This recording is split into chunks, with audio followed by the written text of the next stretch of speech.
Hi, this is your instructor, Mrs. Pamela Olszewski. The purpose of this video is to show you your art appreciation online class.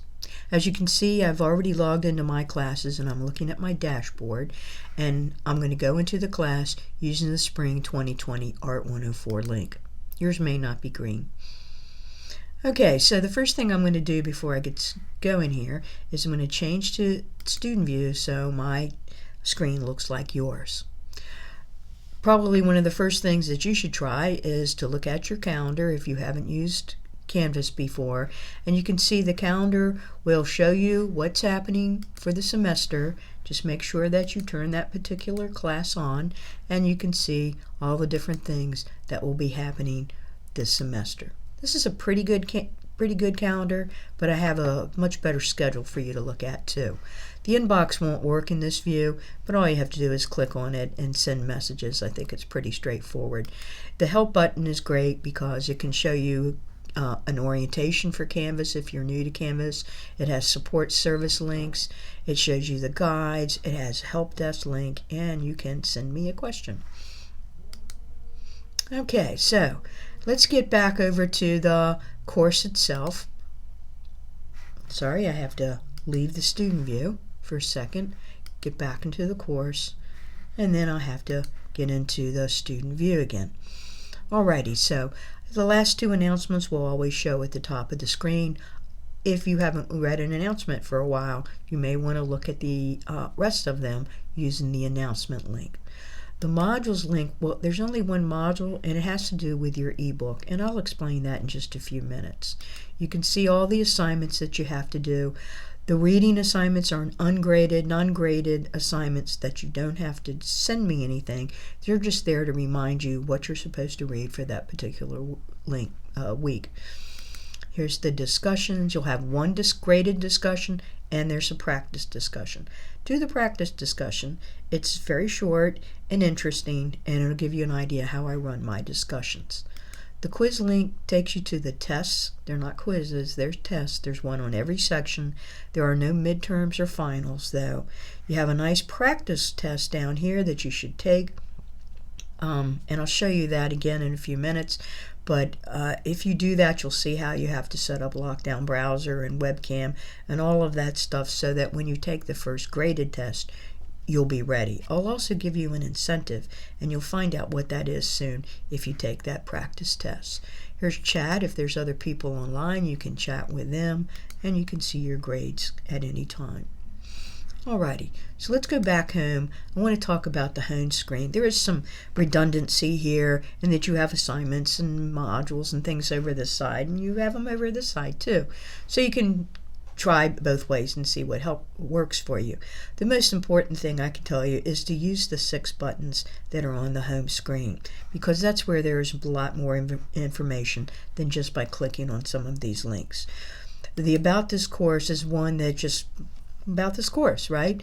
Here's the video that you're watching now. Here's the course syllabus. You can download the PDF or you can view it in this window.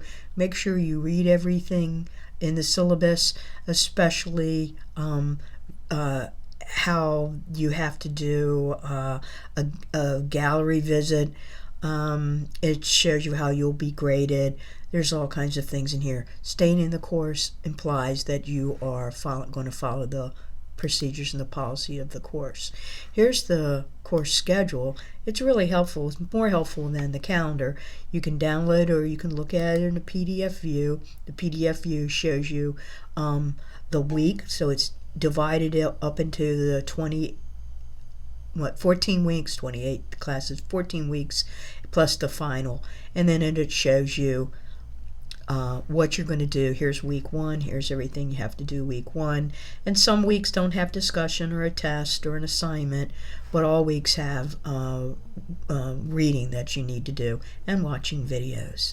So this is a good resource. I print it and follow it as you go along. There's also a web version of the same syllabus, same schedule that you can see. If you copy and paste the link, you can see it at any time. Alrighty, let me close that. Here's some information about me. I'm a full-time faculty member of the art department. There's my contact hours and my office phone number, my office location, and email. Let's talk about the book. If you're in this course, you've already paid for your book. It's $52, and it is an ebook. If you're used to using ebooks in Canvas, this one is a little different. You don't access it by going to Red Shelf. Instead, you're going to access it straight from the book's website. You have to go through these links from my classes, though. So let me show you and make sure you read this information. If you drop this class, you will be reimbursed for the cost of the book. Here's your book. And it's called Gateways to Art. You can see that it has purchase options up here. Don't purchase anything, you've already paid for it. And that it's connected to our learning management system. Here's, let's go into fundamentals. You can see it's a nice book. There's a table of contents along the side. You can bookmark things. You can write in it, more or less. It's nice. It has vocabulary words all through it. You just click on them for the definition. There's links to other chapters, and even better than that is it has videos in it. So you can watch videos. There's all kinds of videos by the publishers, by Museum of Modern Art. They're really nice videos. And I'm not going to play it because you will. Okay? So there's the book. Besides the book, you also get access to the student website. The student website that goes with the book has interactive exercises. These are in the book too. But what's not in the book are terminology flashcards.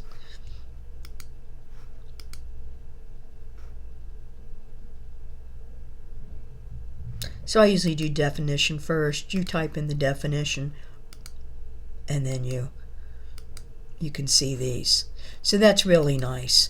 It also has image flashcards. Yes, you will have to learn images in the book, from the book. So there they are. They're really helpful to you as well. Okay. Oh, and there's a glossary. So if you have some trouble with some of the words in the book, you will learn how to pronounce them. Parnassus. Parnassus. So that's how the book works. Make sure that you read this little blurb that I put in here about when you can opt out, how much it costs. The ebook is a great deal. The printed version is $170, something like that, something crazy like that. So hopefully this is going to work out great for you. As I said, go through all the buttons, because there's a lot of information, and one thing I do want you to see in the introduction section is the handout about the gallery visit. Everybody's required to do one. Read the handout to make sure that's something you can and you are willing to do. The tests, the study guides are here in the beginning of each section, and you may use them when you take a test. You can print them. I suggest that you print them, write on them when you're reading the material, and then you may use them during the test. You can't type out stuff. You can only handwrite on the fronts and backs of these, but if you use my study guide, you will do just fine on the test. You may not use the book for the test. And here's the week 1 assignment. I don't think the whole thing will, oh, it does pop open. And it tells you what you're supposed to do for that week. So it gives you the reading, the tests, the study guide, all that stuff, and tells you what you need to do for that week. Let me go back to this again. In addition to that, I have my discussion policies. Here's the link to the practice discussion. Here's test policies. Here's the link to the practice test. You need to use this. I want you to look at the study guide because it links in with the video. If you put these two things together, you'll get a feel for that. And I said that if it says, I will give you 5 points on your first graded test if you score an 18 or better on this practice test. So there's some incentive on using the study guide for it. It's a very short test, And it's kind of interesting too, actually, to find out about this artist, Wee Wee. And then here's the information on Lockdown Browser and Monitor. There's a video you can watch. Here's the link to download the software. If you have any problems, just go over to your help, contact IT, and see if they can hook you up on fixing your problem. I'm going to go back to home. So this is how the course runs. Like I said, as you go through the course, use these buttons because there's more information on everything. And then if you have a question, use your help button and send me a message. You have some shortcuts down here to the video, the schedule, SU's resources, and to the actual ebook. So I'm trying to make the ebook as convenient as I can to you. Anyway, this is how the class is run. If you have any questions, please feel free to contact me. And otherwise, I hope you enjoy the class. This is your instructor, Mrs. Olszewski, saying bye-bye. Stop.